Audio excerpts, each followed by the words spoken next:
पूरे सैफे में इस समय गमगीन माहौल चल रहा होगा और काफ़ी लोग एकत्रित हैं वहाँ पर, बहुत ज़्यादा भीड़ है। समाजवादी पार्टी के राष्ट्रीय अध्यक्ष, मुख्यमंत्री, रक्षा मंत्री मुलायम सिंह यादव जी का निधन के बाद वहाँ पर स्थितियाँ काफ़ी गंभीर हैं और सब लोग जो हैं बहुत ज़्यादा दुख के माहौल में हैं।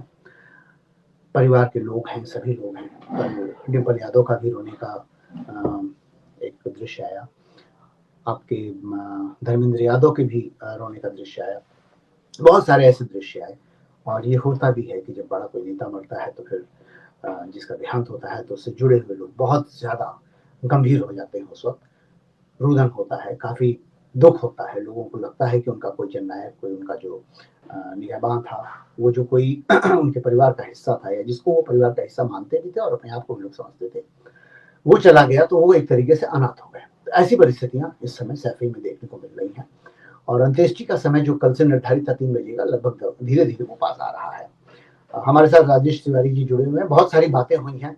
राजेश जी, कल से अपने आप को अनम्यूट कर लीजिए सर जरा, आपका म्यूट है अभी। कल से बहुत सारी बातें हुई, कई लोगों से बातें हुई, सीपी राय सर से बात हुई, नीरज यादव जी लखनऊ में हैं, उनसे बात हुई, आज आपके केपी मलिक सर से बात हुई और तमाम वरिष्ठ पत्रकारों से, लोगों से बात हुई, उसमें संतोष जी से भी बात हुई। कई कहानियां, कई बातें, बहुत सारी बातें कि मुलायम सिंह यादव किस तरह के नेता थे, मुलायम सिंह यादव कैसे बने, कैसे धरतीपुत्र कहलाए, कैसे वो जमीनी स्तर के नेता कहलाए, कैसे वो अपनी जमीनों को पहचानते थे, लोगों को पहचानते थे, नाम याद करते थे, हजारों लोगों के नंबर उन्हें मुंहजबानी याद होते थे। गजब की कहानियां और जीवन काल में भी चली ये सब बातें, उनके जीवन काल में भी चलती रही। जब अखिलेश यादव मुख्यमंत्री बने तभी ये बात आई कि अखिलेश के भीतर मुलायम सिंह यादव के अक्स का कितना हिस्सा मौजूद है, कितना नहीं है, अखिलेश यादव और मुलायम सिंह यादव में कितना अंतर है। अभी तक जो बातें आ रही हैं उसमें ये बातें हैं कि जमीन आसमान का अंतर है। अभी अखिलेश यादव को लंबी दूरी तय करना है मुलायम सिंह यादव के करीब पहुंचने में, यानी मुलायम सिंह यादव तक के अक्स को अख्तियार करने में उनको एक लंबी दूरी तय करना है। पूरे प्रांगण में, सैफई में भरमार हैं लोग, जबरदस्त भीड़ है, भावुक क्षण है, काफी लोग इकट्ठा हो रहे हैं, बहुत सारे नेता जा रहे हैं। नेताओं की फहरिस्त अगर आप देखें तो ममता बनर्जी, केजरीवाल, कुमार विश्वास, Narendra Modi, Rajnath Singh, CM Nitish Kumar, CM Bhupesh Baghel, deputy CM Keshav Maurya, अपने योगी आदित्यनाथ जी और केसी त्यागी, मतलब बहुत बड़े बड़े कद्दावर नेता जो इस समय मौजूद है वो सब वहां पहुंच रहे हैं। लेकिन जो खलिश समाजवादी पार्टी के भीतर हो गई है उसकी भरपाई की सबको चिंता हो रही है कि कौन भरेगा, कैसे भरेगा। आपके जहन में क्या मुलायम सिंह की यादें हैं? सबसे पहले तो मैं यही जानना चाह रहा हूँ सबसे कि हर एक व्यक्ति के भीतर कुछ न कुछ ऐसी यादें हैं मुलायम सिंह से जुड़ी हुई, जिन्होंने भी उत्तर प्रदेश की राजनीति को देखा है, समझा और परखा है, उनको ये कुछ कुछ बातें कहीं कहीं भी याद आती है। जैसे कई लोगों से वो नाराज हो गए तो नाराज होने के बाद अगले ही पल वो कंधे पर हाथ रखते हुए उनको समझाते हुए नजर भी आए मुलायम सिंह यादव, और तत्काल लोग मान भी जाते हैं। यहाँ जस्ट उल्टा हो रहा है आजकल, कोई नाराज हो जा रहा है तो दूसरा कह रहा है कि नाराज हो तो होता रहे। ये भी राजनीति की एक दिशा पकड़ ली है। अहंकार भाव इतना ज्यादा बढ़ गया है कि कोई अगर कहता है कि मैं उसे नुकसान पहुंचाऊंगा तो बोलेंगे ठीक है नुकसान पहुंचा दो, हम देख लेंगे, झेल लेंगे। लेकिन मुलायम सिंह यादव की दृष्टि से अगर देखा जाए तो सबको समग्र भाव में लेकर चलना, एक साथ इकट्ठा करके चलना, ये उनका एक बड़ा पैतरा हुआ करता था। जब भी वो मुख्यमंत्री बने तो किसी के सहयोग से भी बने तो भी उसके सहयोग का ध्यान रखे। गेस्ट हाउस कांड हुआ उसके बाद भी उन्होंने जो स्टेप लेना था वो कायदे से लिया गया। बहुत सारी बातें हुई। आपके जहन में जो भी यादें हैं, जो भी अच्छी बुरी जो भी, वो दर्शकों को शेयर करें हमारे। हरकेश जी, मैं उनको अभिभावक के रूप में देखता हूं। तो मेरे अभिभावक थे और हम सबके अभिभावक सब शायद निकल नहीं पाएंगे, थोड़ी कठिनाई है। मैंने जब पहली सरकार में वो सहकारिता मंत्री बने तब से मेरे संबंध थे, पार्क रोड में रहा करते थे। राजनीति में ऐसे व्यक्ति बिरले होते हैं। मुलायम होना ही बहुत बड़ी बात है, अब मुलायम कोई नहीं हो पाएगा। सामाजिक, राजनीतिक और व्यक्तिगत जीवन का अद्भुत संयोग था वो। उन्होंने अपने व्यक्तिगत संबंध बनाए थे और राजनीतिक पार्टियों से हटकर, राजनीतिक विचारधारा से हटकर उनके संबंध हुआ करते थे। और मैं समझता हूं पत्रकारों के तो सबसे प्रिय थे।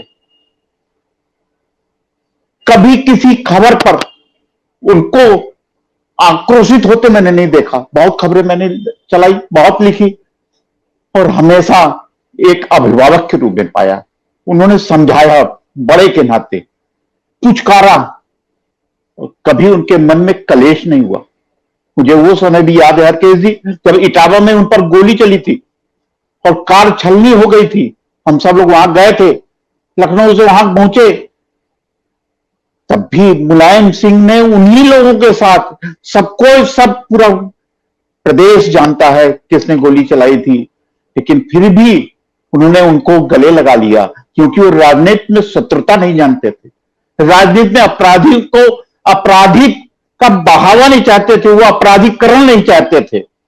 एक बड़ी बात थी।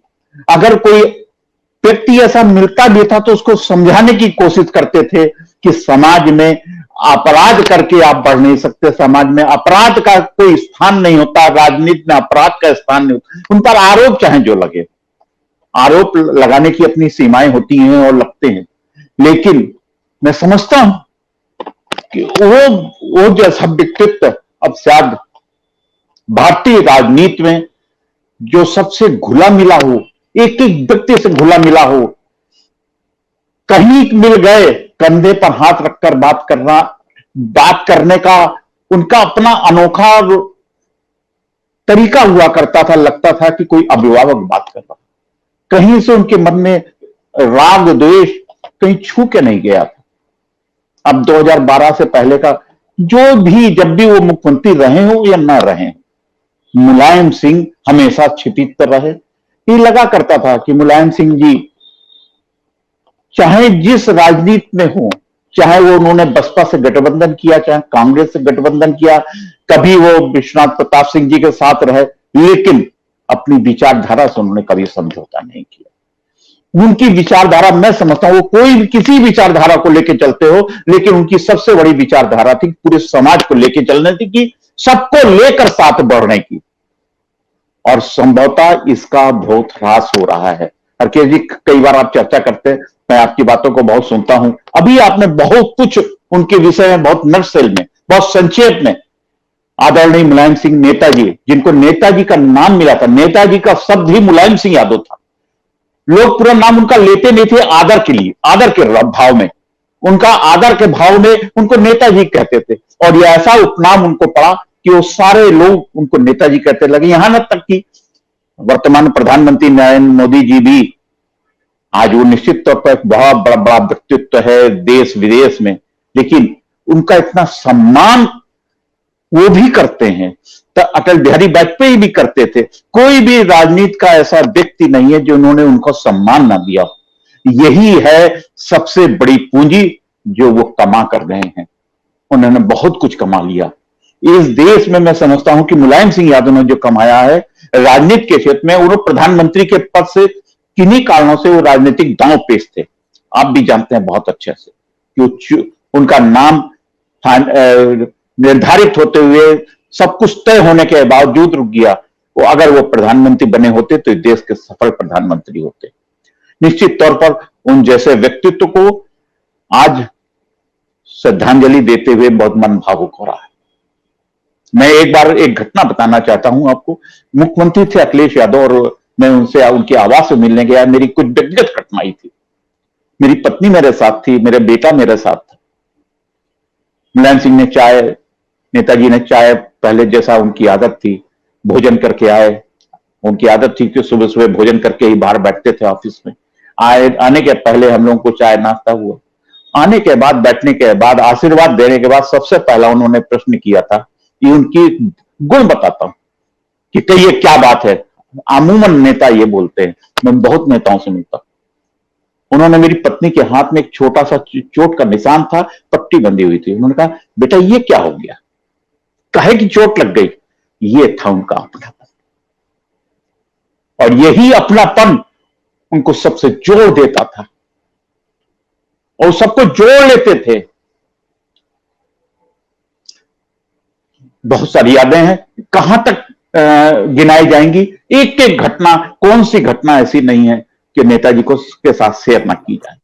मैंने तमाम बार, एक घटना हो गई थी, मैं एक जिले के एक चुनावी दौरे पर था। वहां मिल गए, बोले कैसा चल रहा है ये जिला?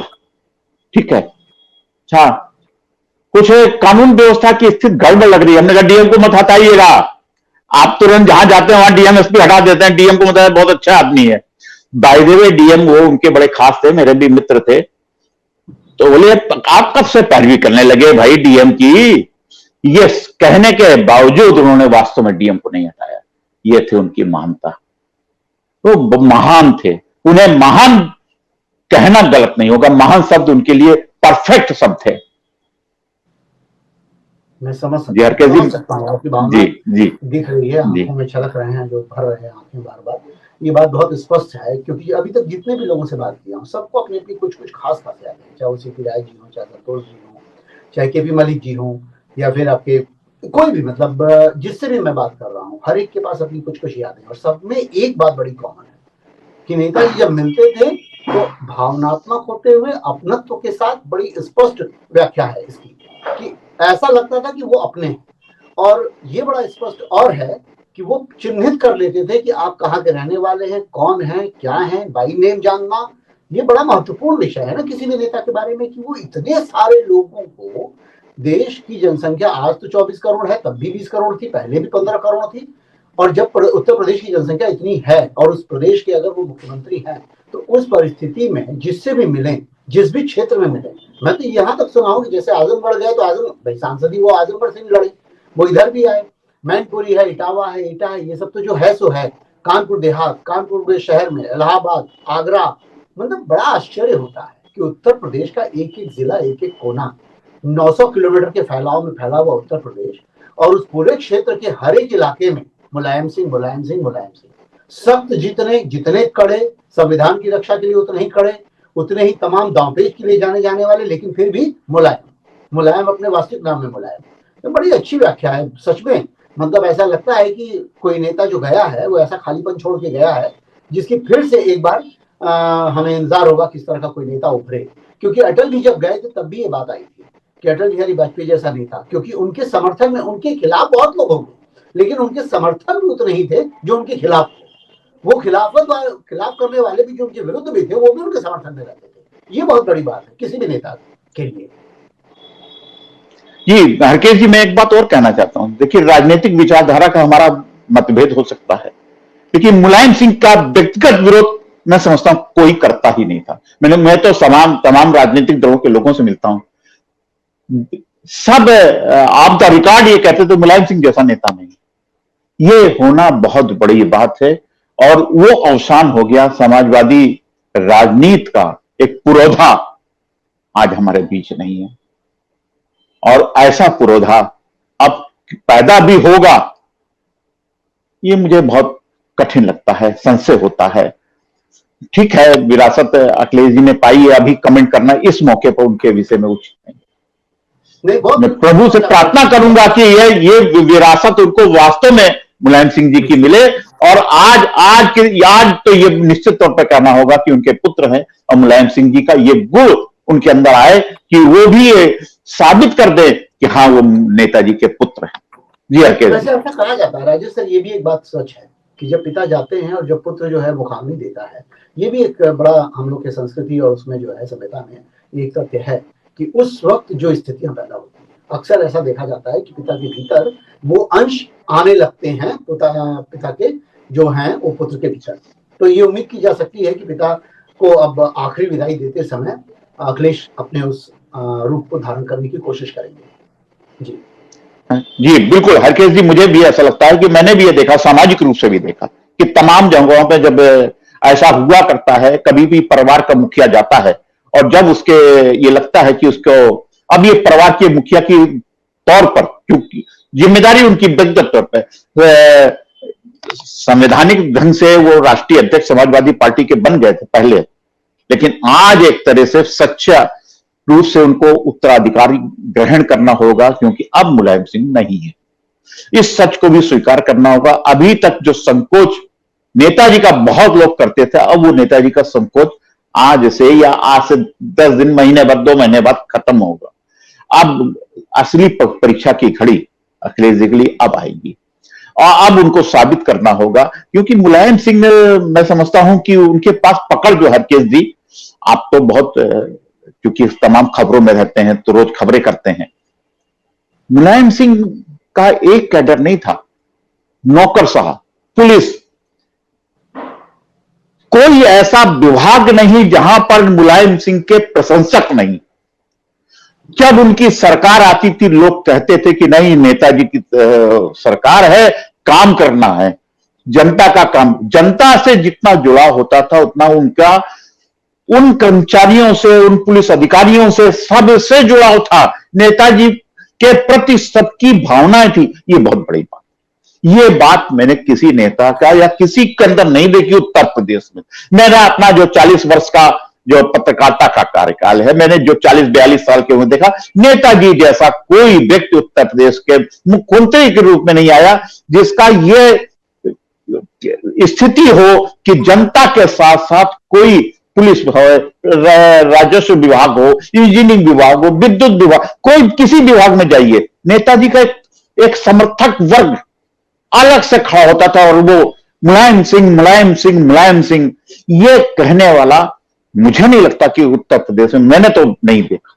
बड़ी ये रिक्तता है, सुनने में आ रही है, सच बात है, बड़ी भावुक कहानियां सुनने में आ रही हैं। अभी किसी से बातचीत हो रही थी थोड़ी देर पहले, तो उसमें भी ये बात आ रही थी कि जैसे किसी नेता से आप मिलने जाइए तो नेता क्या होता है कि आपसे मिलता है और आपसे कहता है कि आप एक एप्लीकेशन दे दीजिए, एप्लीकेशन जो अपने बगल में ये चल रहा है हैंड ओवर कर देता है।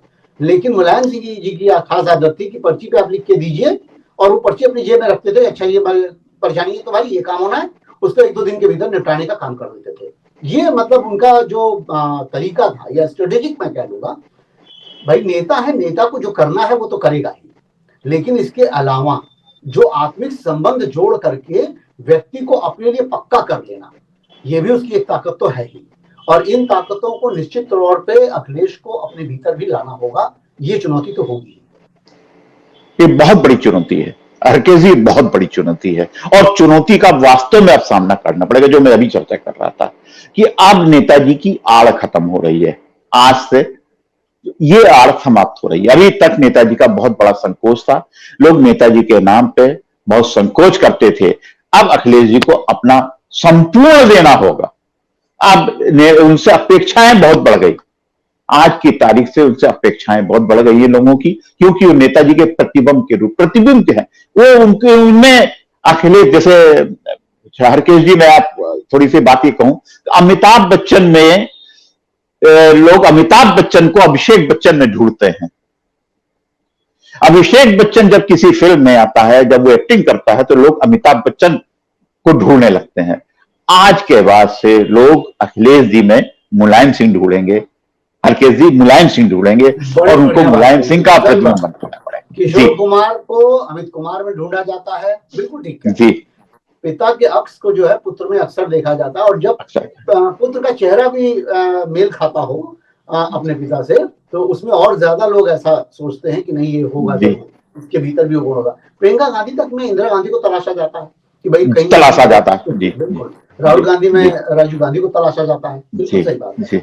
ये तो बात एकदम स्पष्ट है। और यही मैं महत्वपूर्ण बात ये भी कह रहा हूँ कि जैसे पुराने समय में राम मनोहर लोहिया हो गए, चाहे आपके जेपी आंदोलन के समय में उभरे तमाम नेता हो गए।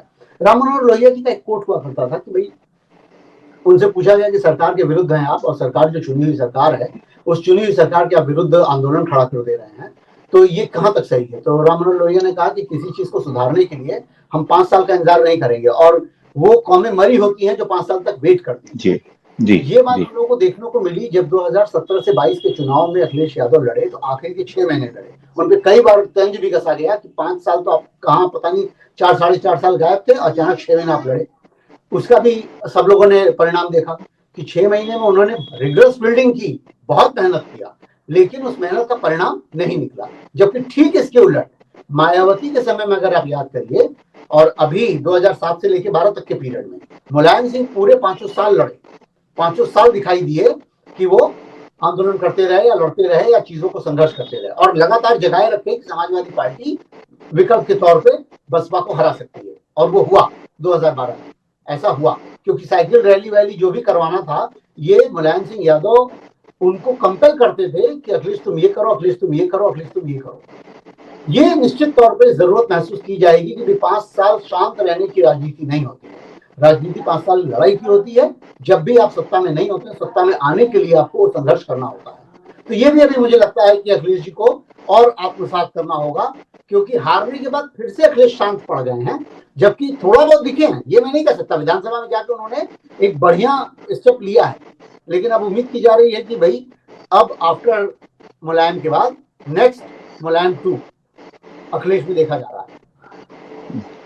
ये हरकेश जी देखिए, मैं इस विषय में, चूंकि राजनीति का बहुत समय नहीं है, लेकिन जब आपने चर्चा उठाई तो थोड़ी चर्चा हो जाती है।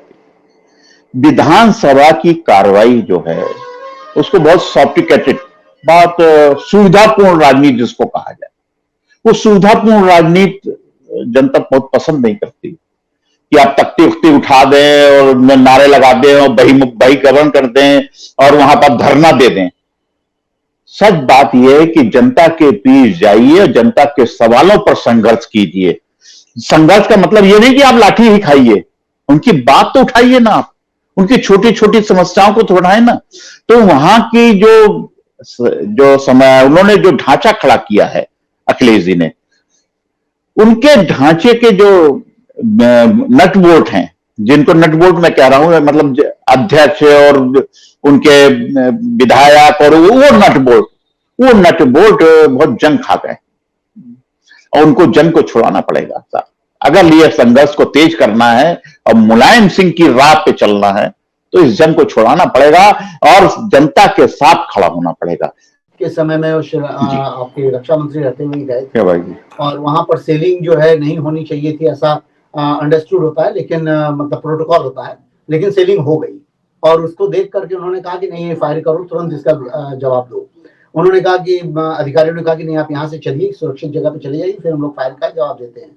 लेकिन देखिए, संघर्ष करने वाला नेता जो लाठियों से डरता नहीं, जो पुलिस से डरता नहीं, जेल जाने से डरता नहीं, जिसको इसका भी खौफ नहीं कि हम हारेंगे कि जीतेंगे, दंगल लड़ता हो, उसने कहा कि नहीं है, सामने सामने जवाब दिया जाए तुरंत।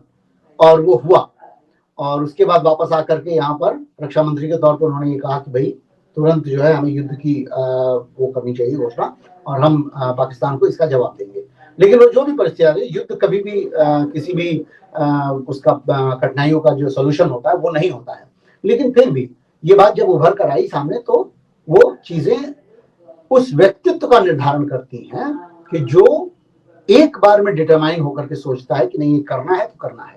ऐसी परिस्थिति के साथ और एक और बड़ी खबर आती है कि चाइना को उन्होंने जो है चाइना के भीतर 4 किलोमीटर तक घुस गए थे। ऐसी भी बातें आती है रक्षा मंत्रित्व काल के समय में। तो ये सारी बातें बाद में आती है, इसका कहीं कोई वोटिंग और उससे रिलेटेड मसला नहीं देखा गया। कभी ये नहीं कहा गया कि नहीं, मैंने ऐसा कर दिया, मैंने वैसा कर दिया। डिटोरिएशन, ये बहुत बड़ी बात है अपने देश में, जो संक्रमण काल चल रहा है राजनीति का। और ऐसे हालात में बीते 4-5 सालों में जो हुआ है, जैसे 2018 से लेकर 2022 के बीच में 2 बड़े नेता, उस तरीके के 2 बड़े नेता जिन्होंने ये चिन्हित भी करके दिया कि वैमनस्यता बढ़ रही है नेताओं के बीच में, 2 पार्टियों 2 दलों के बीच में वैमनस्यता बढ़ रही है। ये बड़ी इंपॉर्टेंट बात है, क्योंकि अटल बिहारी वाजपेयी भी बोले कि पहले जब हम लोग किसी की आलोचना करते थे तो ये डर नहीं रहता था कि बाहर जाके वो हमें देख लेंगे वाली स्टाइल में मिलेगा। लेकिन अब ये हो रहा है कि हम अगर किसी की आलोचना कर दें तो वो हमें देशद्रोही करार दे दें, या लड़ाई हो जाए, या किसी और की बात की दुश्मनी पाल ले। ऐसी परिस्थितियां पैदा हो रही है। तो संक्रमण काल से गुजर रहा है इस समय लोकतंत्र हमारा, और हमारी राजनीतिक जो पूरी बेल है उसमें संक्रमण चल रहा है। तो इस चीज को भी हमें देखना होगा कि देश में किस तरह के नेता उभर रहे हैं। क्योंकि देखिए, मतभेद होना एक अलग चीज है। हर बार कहा जाता है कि मतभेद होना अलग चीज है, मन भेद होना अलग चीज है। मतभेद हो सकता है कि हम किसी और बात को मानते हैं, आप किसी और बात को मान लें, लेकिन इसका मतलब ये नहीं कि हमारे आपके बीच में दुश्मनी हो जाए, हमारे आपके बीच में कोई वैमनस्यता आ जाए जिसके वजह से हमारे आपके संबंधों पर खटास पड़ने लगे और हम एक दूसरे को देखना पसंद न करें। ये भी बड़ा अनुचित है। तो ऐसी स्थितियों के लिए हमेशा बचना चाहिए। और मैं ये समझता हूं कि मुलायम सिंह का जाना अपने उत्तर प्रदेश के लिए, समाजवादी पार्टी के लिए, अपने देश के लिए एक अच्छी खासी क्षति है जो अपूर्णीय है। निश्चित तौर पे हम इसको समझ सकते हैं। और मैं ये समझता हूं कि अभी ये चर्चा जारी रखूंगा। मैं फिर से दोबारा जोड़ने की कोशिश करता हूं थोड़ी देर में, जब तक 2-4 लोग और इकट्ठे हो जाते हैं, क्योंकि अकेले भी मैं अगर कितनी भी बात बोलूंगा तो मैं जितनी बातें अपने जहन में रखा हूँ, जो मेरा अनुभव है, उसी अनुभव के आधार पर मैं कह सकता हूँ, उन्हीं अनुभव के आधार पर आपको बता सकता हूँ। मैं अभी गया था, एक और चीज मैं थोड़ी छोटी सी चर्चा कर देता हूँ, अगर मेरी आवाज आप लोग तक पहुंच रही है तो एक बड़ी छोटी सी चर्चा है। मैं घर पे गया इटावा में, अभी इलेक्शन के दौरान मुलायम सिंह जी यादव की तबीयत काफी खराब थी, और तब भी वो लोगों से मिल रहे थे क्योंकि इलेक्शन का माहौल था और उनका मिलना जरूरी था। और उस तबीयत में भी वो बस पर भी गए थे, रैली में गए थे अखिलेश को सपोर्ट करने के लिए। ये भी बहुत बड़ी बात है। जो महत्वपूर्ण बात है वो ये है कि वो घर में बैठे थे और लोगों का तांता था मिलने वालों का। सुबह 9 बजे से लगातार लोग मिल रहे थे और मिलते मिलते शाम 4 बज गया। सामने सामने कम से कम 2000 लोग उनके सामने गए होंगे, मिल करके आए होंगे, फोटो खिंचा के आए होंगे। मैं उस प्रांगण में खड़ा था, थोड़ी देर बाद देखा मैंने, एक पेड़ था, उस पेड़ पर बहुत सारे कांटे लगे हुए थे। वो कांटा देख करके मैं समझ नहीं पाया कि पेड़ कैसा है। जैसा लग रहा था कि वो किसी मगरमच्छ की पीठ का छाल है।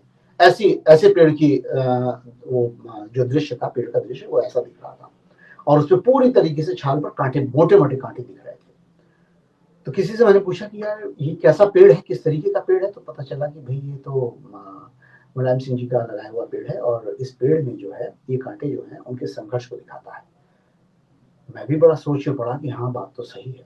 जिन संघर्षों से मुलायम सिंह यादव बने, 1967 के बाद से 1989 में चीफ मिनिस्टर बने, 1993 में दोबारा चीफ मिनिस्टर बने, 2002 में दोबारा चीफ मिनिस्टर बने, बीच में रक्षा मंत्री बने। तो इन सारी परिस्थितियों से गुजरते हुए, तमाम दांव पेच लड़ते लड़ाते, संघर्ष करते हुए अपने गुरुओं को मात देते। गुरुओं में मैं आपको बता दूं, चंद्रशेखर को मात दिया उन्होंने। चंद्रशेखर को ऐसे मात दिया उन्होंने कि चंद्रशेखर चाहते थे कि मोहन सिंह जी राज्यसभा सांसद बने।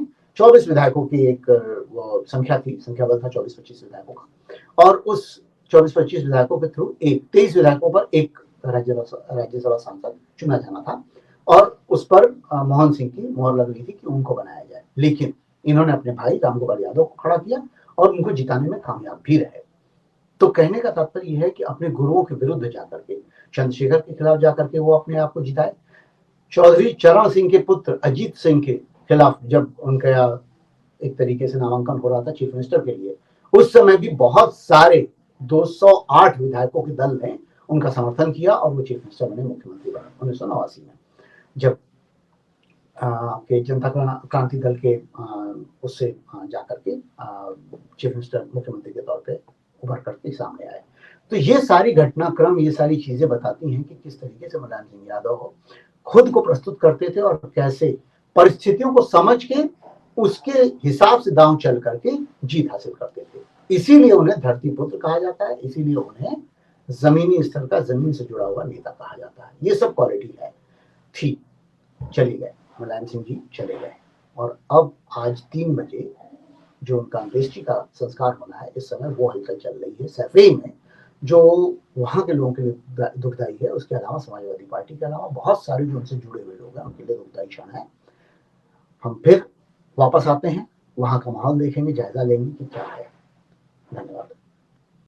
और आप हमसे जुड़े रहने के लिए सब्सक्राइब करें YouTube पर, फॉलो करें Twitter पर और लाइक करें Facebook पर। और ज्यादा जानकारी के लिए आपको टाइप करना होगा सिर्फ न्यूज़ नशा।